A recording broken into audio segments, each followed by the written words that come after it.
Aujourd'hui, nous allons parler de la spiritualité du peuple bamileke.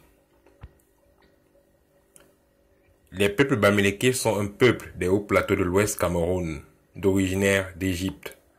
Leur départ est situé au IXe siècle, où ils sont sortis de l'Égypte en passant par le Kanem Bornou autour du lac Tchad pour arriver au Cameroun. Et ils se sont installés à l'ouest du Cameroun au XIIe siècle.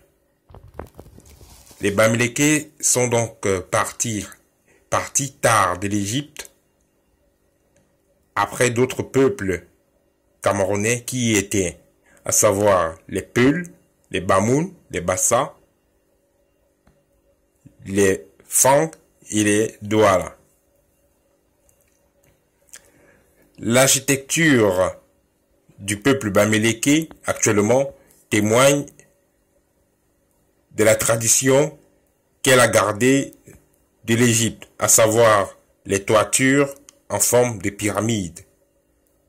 Donc si vous avez eu à visiter le peuple bamileke, vous verrez bien les toitures en forme de pyramide et également certains chapeaux lors des danses traditionnelles qui ont également des formes que vous allez retrouver dans les dessins de l'Égypte antique.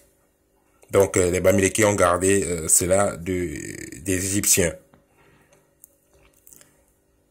La cosmogonie des peuples bamileke est donc très ressemblante à celle des Égyptiens antiques.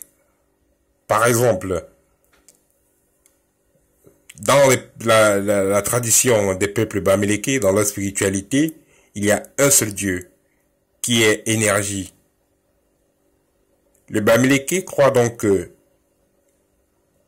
l'énergie divine, Dieu, vit en toutes choses, que ce soit dans les rochers, dans les arbres, dans les plantes, dans les animaux, dans tout ce qui existe.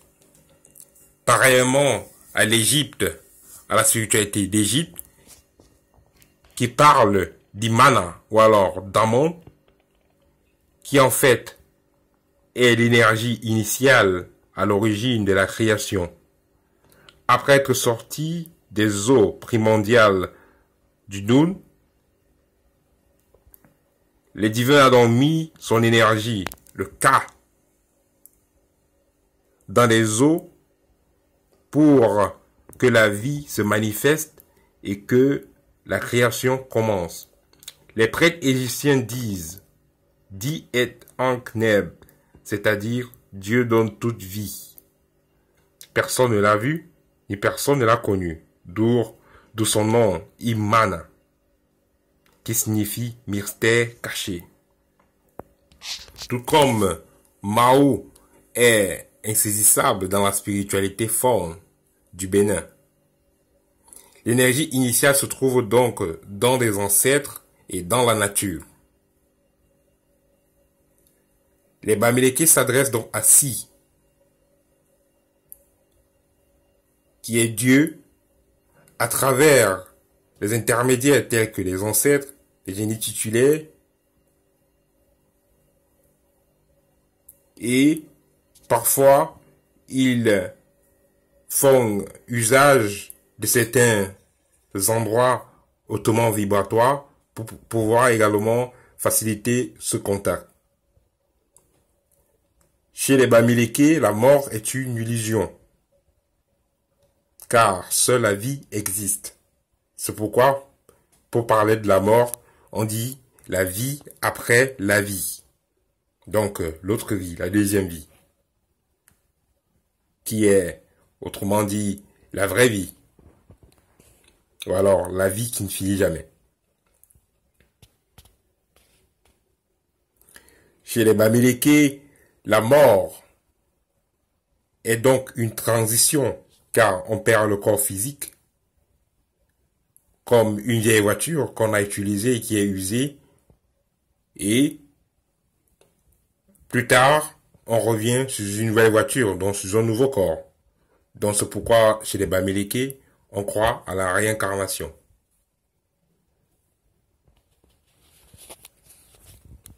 Quand donc vous verrez donc un Bamileke qui s'agenouille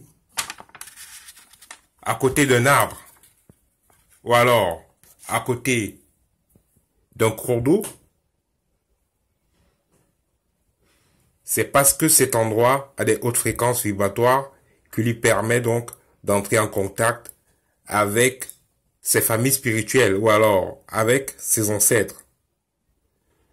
Vu que cet élément est fortement chargé de la présence divine.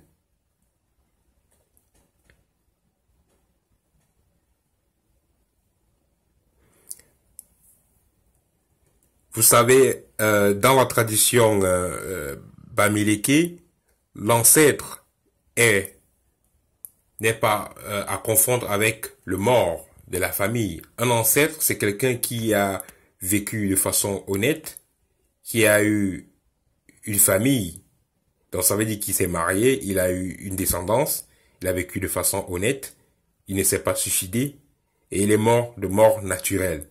C'est celui d'Adam qui a le titre d'ancêtre, à ne pas confondre avec quelqu'un de la famille, peut-être qui est mort de façon accidentée, ou alors qui est mort de façon suicidaire. Donc l'ancêtre, c'est quelqu'un qui est mort de façon naturelle et qui a fourni de bons services à sa nation ou alors à son village. Chez les Bamileke, le chef est donc assisté par la Mafo, donc qui est sa maman, mais aussi l'épouse de l'ancien chef. Donc le nouveau chef, le chef, il est assisté par la Mafo, mais il est aussi assisté par les 9, dont les 9 notables. Le chef a donc les pleins pouvoirs sur le plan mystico-religieux et administratif. Et il jouit également de tous les pouvoirs temporels et spirituels. Après son séjour de 9 semaines dans la case initiatique. Le Lakam, ou alors la forêt sacrée, est donc cet endroit où le chef sera donc initié par les 9, où le chef sera donc initié pendant 9 semaines, où il apprendra donc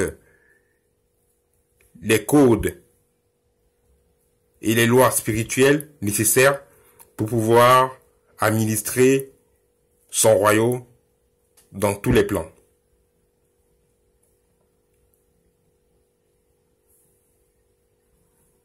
Dans le langage traditionnel, on dit « un chef ne meurt pas, il retourne au village des ancêtres ».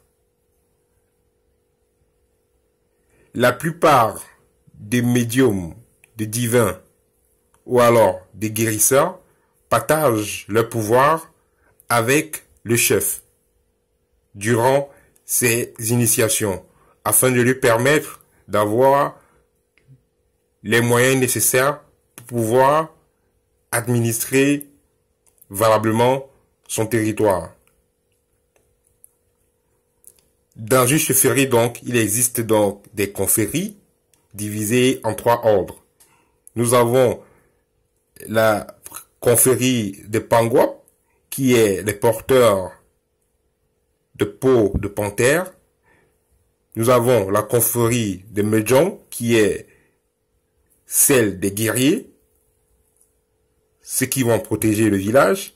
Nous avons la confrérie de Kungang, qui est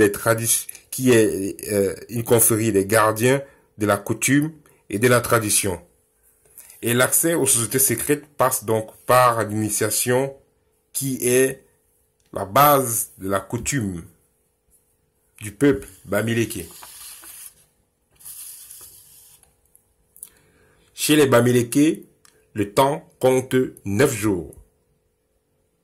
Donc la semaine, autant pour moi, une semaine compte 9 jours.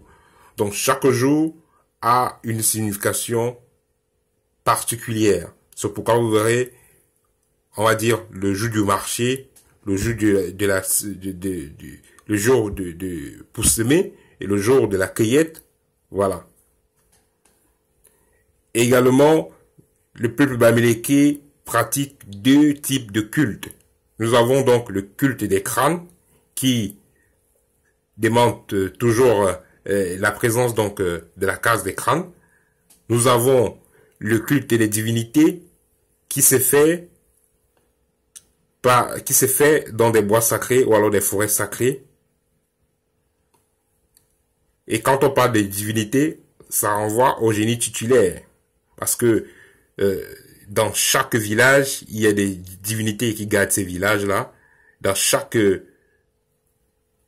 rayon, il y a également des divinités qui gardent ces rayons-là. Donc, tout est bien administré dans le plan matériel comme dans le plan métaphysique, ou alors dans le plan spirituel. Et les lieux sacrés, donc, à savoir ces forêts sacrées, seront choisis donc par les Kamsi, qui signifient les prêtres de la tradition, ou alors les Manissi, qui signifient les prêtresses de la tradition. Pour entrer donc en contact avec ses ancêtres et les familles spirituelles, le peuple bamileke fait emploi à des libations très simples, mais très significatives, comme l'eau, le vin de raffia, l'huile de palme. Également, il est aussi utilisé des noix de cola pour entrer en contact avec des ancêtres. Il y a également des noix de cola et aussi l'arbre de la paix qui est très symbolique chez les peuples bamileke. Voilà, ça c'était le partage que je voulais faire avec vous en ce qui concerne le peuple bamileke.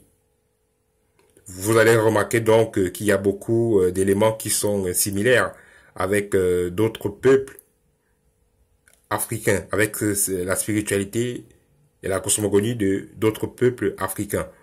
Tout ça pour dire que le peuple kamite est en réalité un seul et il doit toujours être uni et focalisé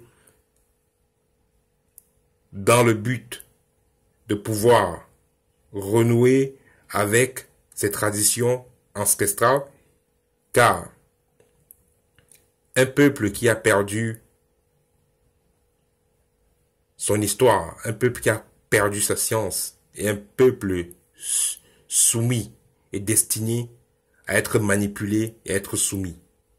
Tel était mon partage avec vous, chers frères et sœurs kamites. Hotep.